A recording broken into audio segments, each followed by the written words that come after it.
महाराष्ट्र विधानसभा निवडणुकीचा निकाल शनिवारी लागला. त्यात अनेक दिग्गजांना पराभवाला सामोरे जावे लागले. या निवडणुकीत मनसेनेही आपले उमेदवार उभे केले होते. त्यांच्यामुळे अनेक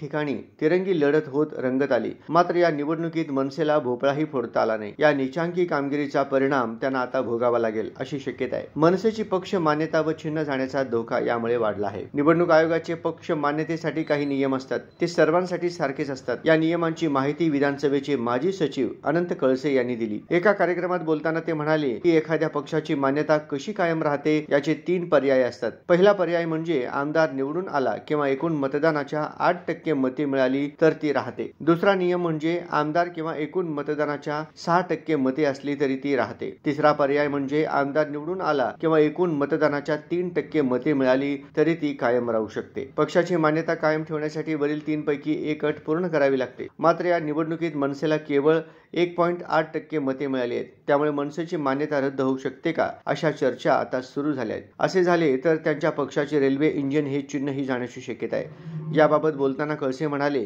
की निवडणूक आयोग ही स्वतंत्र संस्था आहे. ते निर्णय घेऊ शकतात. निवडणूक आयोगाकडून संबंधित पक्षांना नोटीस पाठवली जाते. निवडणूक आयोग त्यांना नोटीस पाठवून मान्यता रद्द करू शकते. सध्याच्या घडीला मनसेकडे दुसरा कुठलाही पर्याय दिसत नाही असेही कळसे यांनी स्पष्ट केले.